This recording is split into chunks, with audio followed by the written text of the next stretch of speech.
1997 मसीह प्रतिष्ठा होता विजु जनता दल किंतु 2024 पर्यंत प्रतिष्ठा दिवस धूमधाम रे चलीथिला। एबे प्रतिष्ठा दिवस आसीबा पूर्व बहु बीजेडी सरपंच ठू आरंभ करी नोमिनी जिला परिषद ब्लॉक अध्यक्ष धीरे धीरे बीजेडी छाड़ी बीजेपी रे लंप देउचंती। तेणु जे पर्यंत विजु जनता दल रे नवीन बाबू संगे पांड्यान आ बबी दास थिबे नेता माने जानी गले विजु जनता दल जे आगामी भविष्य विजु जनता दल आउ किछि नाई। तेणु 2029 निर्वाचन पूर्व विजु जनता दल भाड़ी खाली हो जाइथिबो।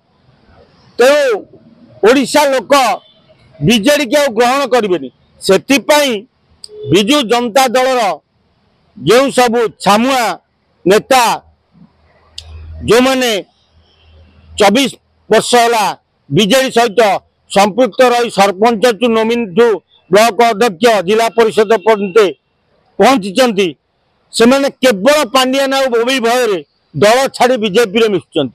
तेणु देखा जाऊ जगन्नाथ करंतु नवीन बाबू को सहाय हूँ। डिसेम्बर 26 प्रति ब्लॉक रे जो प्रतिष्ठा दिवस करेंगे बोली कहते देखा लोक केते आसुचंती। आ 26 तारीख बेले जो जो जिले में सी करेंगे से जाजपुर करंतु कि कटक रे करंतु कि ब्रह्मपुर करंतु खोर्धा रे करंतु से भाड़ी रे पारा थिले तो बहु पारा खाली हो जाइथिबे। तेणु से प्रतिष्ठा दिवस से भली हाउलिंग प्रतिष्ठा दिवस लगे भारी नरमा प्रतिष्ठा दिवस हम कारण जिते विजु जनता दल विजु पट्टनायक ना तेणु तार प्रतिष्ठा दिवस पालन करवा उचित।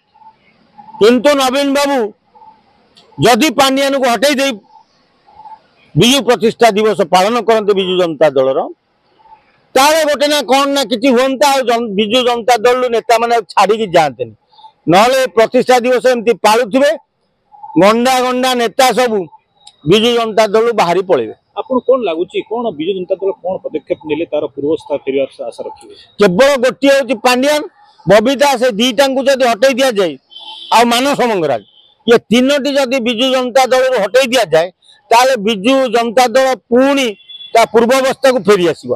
आ ये जो तीनोटी ठाकुर खाई खटुली खाइबा लोक थे विजु जनता दल आउ मूल को फेरी पारिबनी।